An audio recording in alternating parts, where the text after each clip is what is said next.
نحمده ونسلم ونصلي على رسوله الكريم اما بعد فاعوذ باللہ من الشیطان الرجیم بسم اللہ الرحمن الرحیم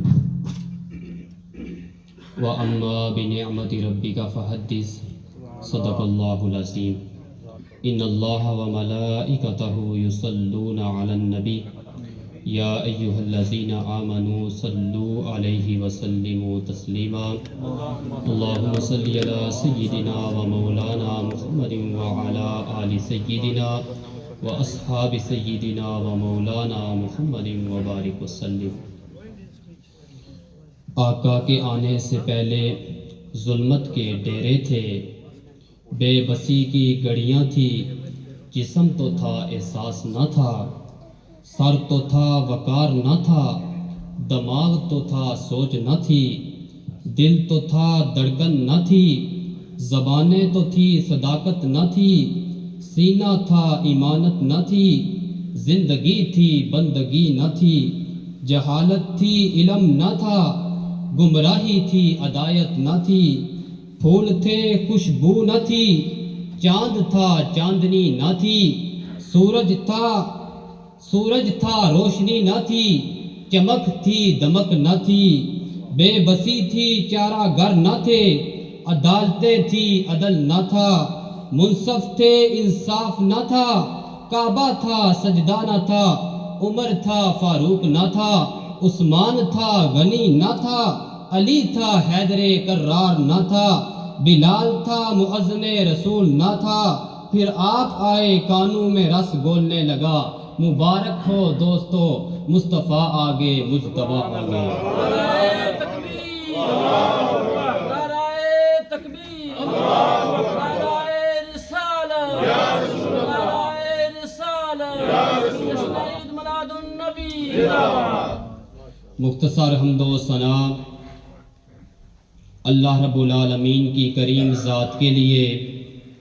کل من علیہا فان اس کی شان ہے، وَيَبْقَى وَجْهُ رَبِّكَ ذُو الجلال والإکرام اس کی پہچان ہے، احد اس کی شان ہے، صمد اس کی پہچان ہے، لم یلد اس کی شان ہے، ولم یولد اس کی پہچان ہے۔ درود و سلام نبی رحمت تاجدار مدینہ صلی اللہ علیہ وسلم کی ذات پر درود و سلام عرض کرنے کے بعد وارثان ممبر و محراب، ارباب فکر و دانش، اصحاب محبت و معدت، عاملین عقیدہ اہل سنت، محتشم حضرات و خواتین، سب سے پہلے مجھے آنے سے پہلے خبر ملی قبلہ صوفی محمد مشتاق صاحب کی، اللہ کریم ان کے درجات بلند فرمائے۔ بہت دفعہ اتفاق ہوا اسی مسجد میں تو اسٹیج کی زینت ہوا کرتے تھے، اللہ کریم مرحوم و مغفور کے درجات بلند فرمائے، اور قبلہ حافظ محمد تنویر صاحب آپ کا سایہ ہمارے سروں پر قائم اور دائم فرمائے۔ اور میں انتہائی مشکور ہوں اور موسٹ ویلکم کہتا ہوں قبلہ قاری محمد اجمل صاحب کو اور حافظ محمد اسرار صاحب کو، اللہ کریم ان کے علم عمل میں اضافہ فرمائے۔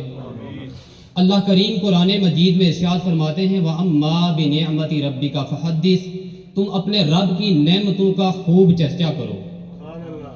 تو اللہ کریم نے بے شمار لا تعداد ان گنت ہمارے اوپر نعمتیں بھیجی ہیں، تو کہیں اللہ کریم یہ فرماتا ہے لَإِن شَكَرْتُمْ لَأَزِيدَنَّكُمْ، تم اگر شکر ادا کرو تو میں تمہیں اور زیادہ عطا فرماؤں گا۔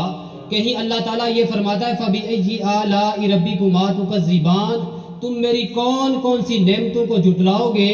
کہیں اللہ کریم یہ فرماتا ہے قُلْ بِفَضْلِ اللَّهِ وَبِرَحْمَتِهِ فَبِذَلِكَ فَلْيَفْرَحُوا هُوَ خَيْرٌ مِّمَّا يَجْمَعُونَ، اے محبوب کریم آپ لوگوں کو فرما دیجئے اللہ کے فضل کے ساتھ، اس کی رحمت کے ساتھ خوش ہو جاؤ، یہی تمہارا خوش ہونا اس چیز سے بہتر ہے جو چیزیں تم دنیا میں جمع کرتے ہو۔ تو بے شمار اللہ کریم نے ہمارے اوپر نعمتیں بھیجی ہیں، حضرت آدم علیہ السلام سے لے کر جناب عیسیٰ علیہ السلام تک کم و پیش 1,24,000 پیغمبر روئے زمین پر آئے، یہ سب اللہ کریم کی ہمارے اوپر نعمت ہے۔ سب اللہ کریم کا ہمارے اوپر فضل ہے، اور اللہ کریم نے جو ہمیں اچھا مکان عطا فرمایا، اچھی گاڑی عطا فرمائی، جسم عطا فرمایا، آنکھیں عطا فرمائی، کان عطا فرمایا، سننے کی قوت عطا فرمائی، دیکھنے کی طاقت عطا فرمائی، چلنے کی طاقت عطا فرمائی، بیٹھنے کی طاقت عطا فرمائی، یہ ساری کی ساری اللہ کریم کی ہمارے اوپر نعمتیں ہیں۔ یہ ان لوگوں سے پوچھے جن کے پاس یہ نعمتیں نہیں ہیں۔ جو بندہ دیکھ نہیں سکتا اسے پتا ہوگا کہ دیکھنے کی کتنی بڑی نعمت ہے۔ جو بندہ سن نہیں سکتا اسے پتا ہوگا کہ سننے کی جو طاقت اللہ نے ہمیں عطا فرمائی یہ کتنی بڑی نعمت ہے۔ جو بندہ معذور ہے اس سے پوچھیں کہ ٹانگوں کی کیا قدر و قیمت ہے۔ جو بندہ جسے پورا جسم اللہ کریم نے عطا فرمایا صرف اس کے پاس دماغ نہیں، اس سے پوچھیں کہ دماغ نہیں تو پھر کچھ بھی نہیں۔ لیکن اللہ کریم نے یہ نہیں فرمایا کہ میں نے تمہارے اوپر احسان فرمایا، حالانکہ اللہ کریم کا تو ہمارے اوپر احسان تو ہے، فضل بھی ہے، نعمت بھی ہے، لیکن اللہ کریم نے کہیں بھی اپنا احسان ہمارے اوپر جتلایا نہیں۔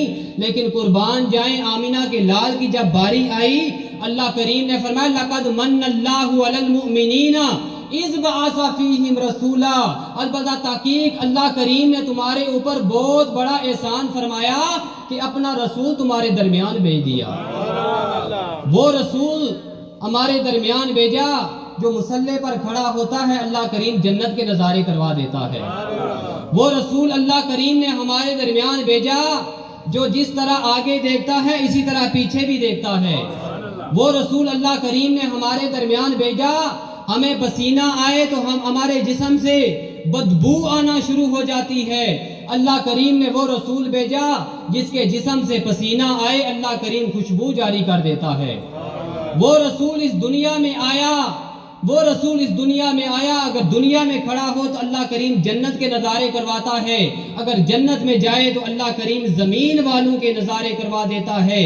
اللہ کے نبی صلی اللہ علیہ وسلم جا رہے ہیں، آگے اپنے آپ نے آگے قدموں کی آہٹ کی آواز سنی، پوچھا یا جبریل یہ کون ہے؟ فرمایا یا رسول اللہ آپ کا غلام حضرت بلال ہے، وہ چلتا زمین میں ہے۔ اللہ کریم آپ کو آسمانوں پر آپ کے چلنے کی آہٹ کی آواز سنا رہا ہے۔ پھر آگے دیکھتے ہیں ایک غلام کی آواز آ رہی ہے قرآن پڑھنے کی، پوچھا جبریل یہ کون ہے؟ فرمایا یہ آپ کا غلام حارثہ بن نعمان ہے، یہ زمین میں قرآن پڑھ رہا ہے۔ اللہ کریم آپ کو آسمانوں پر ان کے قرآن پڑھنے کی آواز سنا رہا ہے۔ پوچھا جبریل اسے کیسے مقام ملا؟ فرمایا اسے اس وجہ سے مقام ملا یہ اپنی والدہ کی بڑی خدمت کرتا ہے، آج یہ زمین میں قرآن پڑھ رہا ہے۔ اللہ کریم آپ کو آسمانوں پر سنا رہے ہیں۔ وہ رسول اس دنیا میں آگے جن کی شان اور مقام اگر سارا دن ہم بیان کرتے رہیں لیکن ختم نہیں ہو سکتا، ساری دنیا کے سمندروں کی سیاہی بنا دیں اور سارے درختوں کی کلمے بنا دیں، لیکن اللہ کے نبی صلی اللہ علیہ وسلم کے نام کی میم کی تعریف ہم نہیں بیان کر سکتے۔ آپ کی شان اور مقام حضرت حسان بن ثابت نے اپنے الفاظ میں یوں بیان فرمایا وَأَحْسَنُ مِنْكَ لَمْ تَرَ قَطُّ عَيْنِي، یا رسول اللہ آپ جیسا حسین و جمیل میری آنکھوں نے دیکھا نہیں۔ وَأَجْمَلُ مِنْكَ لَمْ تَلِدِ النِّسَاء، یا رسول اللہ آپ جیسا حسین و جمیل کسی ماں نے جنا ہی نہیں۔ خُلِقْتَ مُبَرَّأً مِنْ كُلِّ عَيْبٍ، یا رسول اللہ اللہ نے آپ کو ہر ایک عیب سے پاک پیدا فرمایا۔ كَأَنَّكَ قَدْ خُلِقْتَ كَمَا تَشَاءُ، یا رسول اللہ اللہ نے آپ کو اس طرح پیدا کیا جس طرح آپ کی مرضی تھی۔ امام احمد رضا خان بریلوی کا بھی قلم اٹھ پڑا، آپ نے بھی کیا خوب آپ کی شان بیان فرمائی، کہنے لگے اللہ کی سرتابہ قدم شان ہے یہ، انسان نہیں انسان وہ انسان ہے یہ، قرآن تو ایمان بتاتا ہے انہیں، ایمان یہ کہتا ہے ہماری جان ہے یہ۔ وہ نبی اس دنیا میں آئے بند کمرے میں موجود ہیں، اللہ کے نبی صلی اللہ علیہ وسلم کے ساتھ دو صحابی بیٹھے ہوئے ہیں، دروازہ بند ہے۔ آپ کی رسائی یہ ہے کہ احد کے میدان میں حضرت حنظلہ رضی اللہ تعالیٰ عنہ شہید ہوئے، صحابہ نے اپنی نگاہ کے مطابق دیکھا آپ کی لاش نہیں مل رہی، لیکن اللہ کے نبی صلی اللہ علیہ وسلم نے دیکھا، فرمایا او میرے صحابہ میرے صحابی کو فرشتے غسل دے رہے ہیں۔ آپ کی رسائی یہاں تک ہے کہ بند کمرے میں بیٹھے ہیں، صحابی رسول آتے ہیں، دیاتی بندہ ہے، بغل میں جوتے لیے ہوئے ہیں، انتہائی سادہ طبیعت کا بندہ ہے. آپ نے فرمایا میرے صحابی دروازہ کھولو باہر وہ نوجوان آ رہا ہے جسے اللہ نے بے حساب جنت عطا فرمائی. 3 دن تک صحابی رسول آتے رہے, آپ سے سوال کرتے رہے. 3 دن تک رسول اللہ صلی اللہ علیہ وسلم جنت کی بشارتیں سناتے رہے. عبداللہ ابن عمر رضی اللہ تعالیٰ عنہما نے جب 3 دن لگاتار نبی علیہ السلام کی زبان مبارک سے جنت کی بشارتیں سنی, آپ ان کے گھر میں مہمان بن کر چلے گئے. مسند احمد شریف کی حدیث پاک ہے, اختصار کے ساتھ پیش کرتا ہوں. مہمان بن کر چلے گئے, 3 دن تک وہاں ٹھہرے. آپ تو روزانہ 10 پارے قرآن کی تلاوت کرتے ہیں, تہجد کا بھی اہتمام کرتے ہیں, 5 گانا نمازیں بھی پڑھتے ہیں, اللہ کے حقوق صحیح معنی سے ادا کر رہے ہیں. اس صحابی رسول کا کوئی ایسا عمل نظر نہ آیا ماں سوائے 5 وقت کی نمازیں اور بیوی کے حقوق ادا کر رہے ہیں اور 3 پارے روزانہ قرآن کی تلاوت کرتے ہیں. پوچھا میرے عمل تو تیرے سے زیادہ ہیں, لیکن ہمارا عقیدہ ہے الحمدللہ سارے کے سارے صحابہ جنتی ہیں.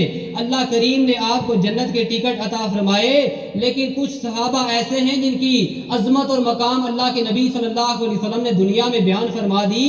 فرمایا میرے اعمال تو زیادہ ہیں لیکن میرے لیے جنت کی خوشخبری نہیں, تیرے لیے تو رسول اللہ صلی اللہ علیہ وسلم کی زبان مبارک سے 3 دن لگاتار میں جنت کی خوشخبری سنتا رہا ہوں. بتا آج 3 دن گزر گئے, میں نے تو کوئی ایسا عمل نہیں دیکھا, تو ہی بتا دے تیرا کون سا ایسا عمل ہے. وہ کہنے لگے مجھے تو اور کسی بات پر فخر نہیں, بس اس بات پہ فخر ہے کہ میں جب رات کو سوتا ہوں تو جتنی بھی لوگوں نے میرے ساتھ زیادتیاں کی ہوتی ہیں, جتنی بھی لوگوں نے میرے ساتھ کوتاہیاں کی ہوتی ہیں, سب کو میں اللہ کے لیے معاف کر دیتا ہوں. آج مجھے پتہ لگ رہا ہے کہ یہی میرا وہ عمل ہے جو اللہ کے ہاں بڑا مقبول ہے. اللہ کے نبی صلی اللہ علیہ وسلم نے اسی عمل کی وجہ سے مجھے جنت کی بشارت سنائی ہے. اللہ کے نبی صلی اللہ علیہ وسلم نے فرمایا ارحموا من فی الارض یرحم اللہ من فی السماء, کرو مہربانی تم اہل زمین پر, خدا مہربان ہوگا عرش بری پر. کیا پتا چلا کہ جہاں حقوق اللہ کا خیال رکھنا ضروری ہے وہاں حقوق العباد کا بھی خیال رکھنا ضروری ہے. وہ نبی اس دنیا میں آئے جنہوں نے ایک ایک چیز ہمارے سامنے رکھ دی. فرمایا بیوی کے سامنے بیوہ کے ساتھ پیار نہ کرو, یتیم کے سامنے اپنے بیٹے کے ساتھ پیار نہ کرو, غریب کے سامنے اپنی دولت پر گھمنڈ نہ کرو, اور جس کے پاس جوتے نہیں تو اس کے سامنے بڑے بڑے اچھے جوتے نہ پہنو اور بڑا گھمنڈ نہ کرو. اللہ کے نبی صلی اللہ علیہ وسلم نے ہمیں عاجزی سکھائی ہے. اللہ کے نبی صلی اللہ علیہ وسلم نے جہاں یتیموں کے ساتھ پیار کیا وہاں بیواؤں کے سروں پر بھی ہاتھ رکھا. اللہ کے نبی صلی اللہ علیہ وسلم نے غریبوں کے ساتھ بھی تعاون کیا. یہی رسول اللہ صلی اللہ علیہ وسلم کی سنت ہمیں اپنانے کی ضرورت ہے. آج یہی نہیں کافی کہ ہم یہ کہیں کہ غلامی رسول میں موت بھی قبول ہے. موت تو ہم نے قبول کر لی لیکن یتیم کے سر پر ہاتھ نہیں رکھا. موت تو ہم نے قبول کر لی لیکن غریب کا سہارا نہ بنے. موت تو ہم نے قبول کر لی لیکن لوگوں کے ساتھ ہم زیادتیاں کرتے رہے, لوگوں کے دل ہم دکھی کرتے رہے. موت تو ہم نے قبول کر لی لیکن رسول اللہ صلی اللہ علیہ وسلم کی آنکھوں کی ٹھنڈک ہم نے قبول نہ کی. اللہ کے نبی صلی اللہ علیہ وسلم نے کیا فرمایا, قرۃ عینی فی الصلاۃ, نماز میری آنکھوں کی ٹھنڈک ہے. اللہ کے نبی صلی اللہ علیہ وسلم کی اگر زندگی پر آپ موت کو قبول کرنا چاہتے ہو تو پھر نماز کو قبول کرو, بے سہاروں کا سہارا بنو, یتیموں کے سر پر سہارا بنو اور غریبوں کا خیال رکھو. اللہ کریم سے دعا ہے اللہ تعالی ہمیں عمل کرنے کی توفیق عطا فرمائے. وما علینا الا البلاغ المبین.